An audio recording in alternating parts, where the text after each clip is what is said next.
കുഞ്ഞുങ്ങൾക്ക് ഖരാഹാരം കൊടുക്കാൻ തുടങ്ങിയ അധിക മാതാപിതാക്കൾക്കും ഉള്ള പരാതിയാണ് കുഞ്ഞൊന്നും കഴിക്കുന്നില്ല, അല്ലെങ്കിൽ എന്തൊക്കെ കൊടുത്തിട്ടും ഭാരം വെക്കുന്നില്ല എന്നൊക്കെ. പലപ്പോഴും ദോഷമല്ലെന്ന് കരുതുന്ന ചില സാധാരണ ശീലങ്ങൾ കുഞ്ഞുങ്ങളുടെ ആഹാരശീലത്തെ, ഭക്ഷണത്തോടുള്ള അടുപ്പത്തെ ബാധിച്ചേക്കാം. അവയിലെ ചില തെറ്റുകൾ ഏതൊക്കെയാണെന്നും അവ എങ്ങനെ ശരിയാക്കാമെന്നും നോക്കാം. 1. കുഞ്ഞുങ്ങൾക്ക് അമിതമായ ആഹാരം നൽകുക അല്ലെങ്കിൽ ആവശ്യത്തിന് നൽകാതിരിക്കുക. മിക്ക മാതാപിതാക്കളുടെയും സംശയമാണ്, എൻ്റെ കുഞ്ഞ് ആവശ്യത്തിന് കഴിക്കുന്നുണ്ടോ, എത്രമാത്രം ആഹാരം കൊടുക്കണം, കഴിക്കുന്നത് കുറവാണോ എന്നുള്ളതൊക്കെ. അധികമായാലും കുറഞ്ഞു പോയാലും ഒരുപോലെ പ്രശ്നം തന്നെ. അമിതമായി നൽകുന്നത് കുഞ്ഞിൻ്റെ സ്വാഭാവിക വിശപ്പിനെ തടസ്സപ്പെടുത്തുകയും ധാരാളം സ്പിറ്റപ്പ് ഉണ്ടാവാൻ കാരണമാവുകയും ചെയ്യും. കുറഞ്ഞു പോയാൽ തൂക്കം കുറയാനും ഊർജ്ജമില്ലായ്മയ്ക്കും കാരണമാകും. എത്ര ഭക്ഷണം വേണം, എപ്പോൾ നിർത്തണമെന്ന് തിരിച്ചറിയാനുള്ള ഒരു സ്വാഭാവിക കഴിവോടുകൂടിയാണ് കുഞ്ഞുങ്ങൾ ജനിക്കുന്നത്. എന്നാൽ നമ്മൾ നിർബന്ധിച്ച് കൊടുക്കുന്ന ആഹാരം മുഴുവൻ കഴിപ്പിച്ചു തീർക്കാൻ നോക്കുമ്പോൾ അവരുടെ ആ സ്വാഭാവികമായ കഴിവുകൾ നഷ്ടപ്പെടുകയാണ് ചെയ്യുന്നത്. പകരം കുഞ്ഞിൻ്റെ വിശപ്പിൻ്റെ ലക്ഷണങ്ങൾ ശ്രദ്ധിക്കുക. കൈ വായിലേക്ക് കൊണ്ടുപോവുക, ചുണ്ട് ചപ്പുക, ആഹാരത്തിനായി പരതുക തുടങ്ങിയവ കാണിക്കുമ്പോൾ ആഹാരം കൊടുക്കുകയും കുഞ്ഞു മുഖം തിരിക്കുകയോ വായ മുറുക്കെ അടച്ചുപിടിക്കുകയോ ചെയ്താൽ ഉടൻ നിർത്തുകയോ ചെയ്യുക. മറ്റു കുട്ടികളുമായി താരതമ്യം ചെയ്യാതെ കുഞ്ഞുങ്ങളുടെ ഗ്രോത്ത് ചാർട്ട് നോക്കി വളർച്ച വിലയിരുത്തുക. ഓരോ കുഞ്ഞിൻ്റെയും വളർച്ചയും വിശപ്പും ഓരോ ദിവസവും മാറിക്കൊണ്ടിരിക്കും. കട്ടി ആഹാരങ്ങൾ തുടങ്ങാൻ വൈകുകയോ നേരത്തെ കൊടുക്കുകയോ ചെയ്യുന്നത് രണ്ടാമതായി ചെയ്യുന്ന മറ്റൊരു തെറ്റാണ്. കുഞ്ഞുങ്ങൾ കട്ടി ആഹാരം കഴിക്കാൻ വളർച്ച എത്തുന്നതിനു മുന്നേ കൊടുക്കുന്നത് മുലയൂട്ടൽ കുറയാനും ഛർദി, ദഹന പ്രശ്നങ്ങൾ, ചോക്കിംഗ് എന്നിവയ്ക്കൊക്കെയുള്ള സാധ്യത കൂട്ടുന്നു. കൂടാതെ ഇത് ആവശ്യത്തിന് പോഷണം ലഭിക്കാതിരിക്കാനും കാരണമാകുന്നു. എന്നാൽ വൈകി കൊടുക്കുന്നത് ഇരുമ്പിൻ്റെ കുറവിനും ചവച്ചരയ്ക്കാനുള്ള കഴിവ്, പല ആകൃതിയിലുള്ള ആഹാരം കഴിക്കാൻ ബുദ്ധിമുട്ട്, പോഷകാഹാരക്കുറവ് എന്നിവയ്ക്കും ഇടയാക്കുന്നു. സാധാരണയായി നിർദ്ദേശിക്കുന്നത് 6 മാസത്തോടടുക്കുമ്പോൾ കുഞ്ഞിന് കട്ടി ആഹാരങ്ങൾ നൽകി തുടങ്ങാനാണ്. എന്നാൽ പ്രായം മാത്രം നോക്കിയാൽ പോരാ.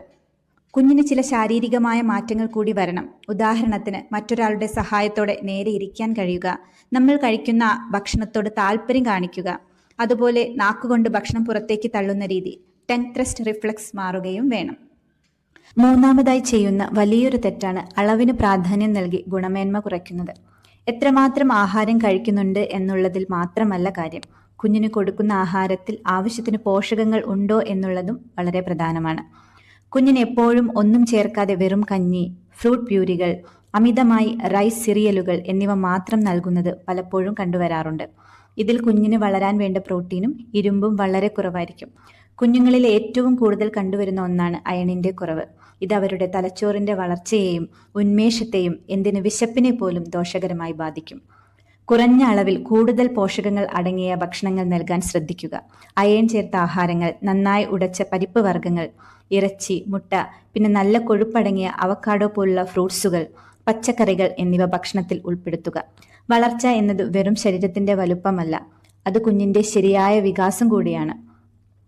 നാലാമത്തേതും ഗൗരവമേറിയതുമായ ഒരു കാര്യമാണ് ഭക്ഷണ സമയത്തെ ചുറ്റുപാട് ശ്രദ്ധിക്കാതെ കുഞ്ഞുങ്ങളുടെ ശ്രദ്ധ തിരിച്ചു ആഹാരം കൊടുക്കുന്നത്. ആഹാരം കഴിക്കാൻ വേണ്ടി TV വെച്ചോ ഫോൺ കൊടുത്തോ കുട്ടിയുടെ ശ്രദ്ധ മാറ്റുന്നത് ശരിയല്ല. കുഞ്ഞ് ഭക്ഷണത്തിൽ ശ്രദ്ധിക്കുന്നില്ലെങ്കിൽ വയർ നിറഞ്ഞോ എന്നുള്ള കാര്യം തിരിച്ചറിയാൻ അവർക്ക് കഴിയില്ല. ഇത് പിന്നീട് കൃത്യമല്ലാത്ത ഭക്ഷണ രീതികളിലേക്ക് അവരെ നയിക്കും. ഭക്ഷണ സമയത്ത് സ്ക്രീനുകൾ ഒഴിവാക്കുക. കുഞ്ഞിൻ്റെ മുഖത്ത് നോക്കിയിരിക്കുക, സംസാരിക്കുക, ആ സമയം സമാധാനമുള്ള ഒന്നാക്കി മാറ്റുക. ഭക്ഷണം എന്നത് വെറും പോഷണം മാത്രമല്ല, അത് നിങ്ങളും കുഞ്ഞും തമ്മിലുള്ള ബന്ധം കൂടിയാണ്. അഞ്ചാമതായി, പ്രായത്തിനനുസരിച്ച് കുഞ്ഞിന് കൊടുക്കുന്ന ഭക്ഷണത്തിന്റെ രൂപമാറ്റം വരുത്താൻ വൈകുന്നത്. കുഞ്ഞിന് തൊണ്ടയിൽ കുടുങ്ങുമോ എന്ന പേടി കാരണം പലരും 6 മാസത്തിൽ കൊടുക്കുന്ന അതേ കുറുക്ക് രൂപത്തിൽ തന്നെ 9ഉം 10ഉം മാസത്തിലും ഭക്ഷണം നൽകാറുണ്ട്. എന്നാൽ ഇങ്ങനെ വൈകുന്നത് കുഞ്ഞിന്റെ ചവയ്ക്കാനുള്ള കഴിവ് കുറയ്ക്കും. ഇത് പിന്നീട് ഭക്ഷണം കഴിക്കാൻ മടി കാണിക്കാനും കാരണമാകും. പതുക്കെ പതുക്കെ ഭക്ഷണത്തിന്റെ പരുപരിപ്പ് കൂട്ടി വരിക. ആദ്യം നല്ലപോലെ അരച്ചത്, പിന്നെ ഉടച്ചത്, അതിനുശേഷം ചെറിയ കഷ്ണങ്ങളുള്ളത് എന്ന രീതിയിൽ നൽകാം. കുഞ്ഞിന് നേരിട്ടെടുത്ത് കഴിക്കാൻ പാകത്തിലുള്ള മൃദുവായ ഭക്ഷണങ്ങളും നൽകി തുടങ്ങാം. എപ്പോഴും കുഞ്ഞിനൊപ്പം ഇരിക്കാൻ ശ്രദ്ധിക്കുമല്ലോ, എങ്കിലും അവർക്ക് പുതിയ രീതികൾ ശീലമാക്കാൻ സമയം നൽകുക. അടുത്തതാണ് മിൽക്ക് അല്ലെങ്കിൽ മിൽക്ക് ഡ്രിങ്ക്സുകളുടെ അമിതമായ ഉപയോഗം. കുഞ്ഞുങ്ങൾക്ക് പശുവിൻ പാൽ നല്ലതാണെങ്കിലും ഒരുപാട് പാലോ മറ്റു പൊടികൾ ചേർത്ത മിൽക്ക് ഡ്രിങ്ക്സുകളോ നൽകുന്നത് അവരുടെ വിശപ്പ് കുറയ്ക്കാൻ കാരണമാകും. പാൽ കുടിച്ച് വയർ നിറയുന്നത് കൊണ്ട് അവർ വിവിധ തരത്തിലുള്ള കട്ടി ആഹാരങ്ങൾ കഴിക്കുന്നത് കുറയാൻ കാരണമാകും. ഇത് അയണിൻ്റെ കുറവിനും മറ്റു പോഷകക്കുറവിനും വഴിവെക്കും. 1 വയസ്സ് കഴിഞ്ഞാൽ ഖരാഹാരമാവണം പ്രധാന പോഷക സ്രോതസ്സ്. അതോടൊപ്പം തന്നെ മുലയൂട്ടൽ കൂടെ തുടരുന്നത് കുഞ്ഞുങ്ങളുടെ വളർച്ചയ്ക്ക് സഹായകരമാകും. ഏഴാമത്തെ തെറ്റാണ് നിർബന്ധിച്ചോ സമ്മർദ്ദം ചെലുത്തിയോ കഴിപ്പിക്കുന്നത്. ഇതൊരു വൈകാരികമായ കാര്യമാണ്. കുഞ്ഞു കഴിക്കുന്നില്ലല്ലോ എന്നോർത്ത് മാതാപിതാക്കൾക്ക് ടെൻഷൻ കൂടും. പക്ഷെ നിർബന്ധിച്ച് വായിൽ വെച്ചു കൊടുക്കുന്നതോ വഴക്ക് പറയുന്നതോ കൈക്കൂലി നൽകുന്നതോ ഒക്കെ കുഞ്ഞിന് ഭക്ഷണത്തോട് ദേഷ്യം തോന്നാൻ കാരണമാകും. പല്ല് വരുന്നത് കൊണ്ടോ ചെറിയ അസുഖങ്ങൾ കൊണ്ടോ അവർക്ക് വിശപ്പില്ലായ്മ അനുഭവപ്പെടാം. വളരെ ശാന്തമായി ഭക്ഷണം നൽകുക. അവർ വേണ്ടെന്ന് വെച്ചാൽ അത് സമ്മതിക്കുക. കുറച്ചു കഴിഞ്ഞ് വീണ്ടും കൊടുക്കാം. ഒരു നേരത്തെ അളവ് നോക്കി വിഷമിക്കാതെ ഒരാഴ്ച കൊണ്ട് അവർ എത്രമാത്രം കഴിക്കുന്നു എന്നതിൽ ശ്രദ്ധിക്കുക.